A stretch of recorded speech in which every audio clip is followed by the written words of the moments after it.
My Crypto Radio News.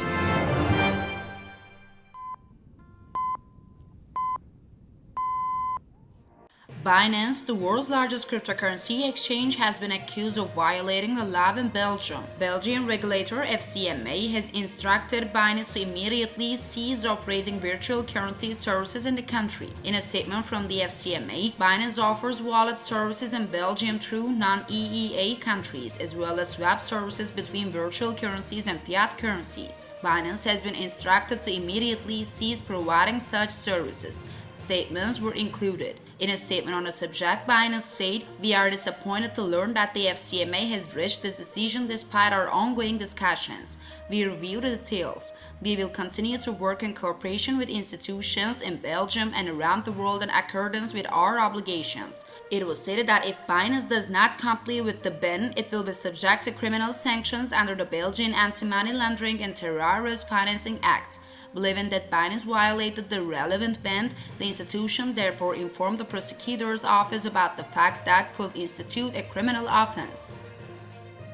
After the rise in Bitcoin, the eyes were turned to analysts. Mike McGallon, senior macro strategist at Bloomberg, wrote the number one cryptocurrencies is facing strong resistance.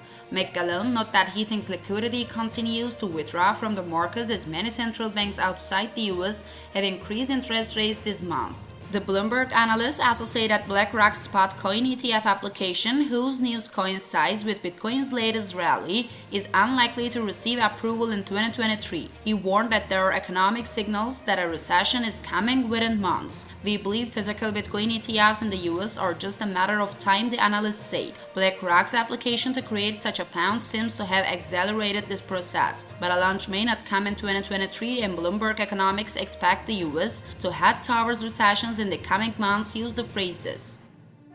The person who stole around $1 million in cryptocurrencies by hijacking important Twitter accounts was sentenced to 5 years in prison. British citizen O'Connor, also known by the pseudonym Clockwork Joe, was sentenced to 5 years in prison for stealing $900,000 in cryptocurrencies by hacking important accounts on Twitter in 2020. O'Connor, who was arrested in Spain a year after the attack, has been on trial since then. The hacker, who served 28 months of the sentence during the trial, will remain in prison for less than 3 years.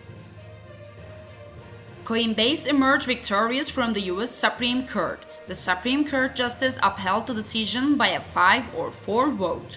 Thanks to the case brought to arbitration, Coinbase will be relieved of the heavy payment burden and the process will proceed faster. A user named Abraham Bielski is sued for stealing more than $300,000 from his Coinbase account. After the court decision, Coinbase will be able to bring this case to arbitration and will be protected from possible high compensation to a point. "We are grateful to the Supreme Court for its careful review," said Paul Gravel, Coinbase chief legal officer.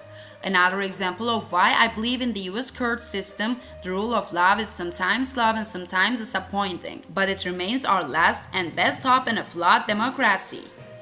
Prepared by my Crypto Radio News Center, we have transferred the news. Happy day, everyone.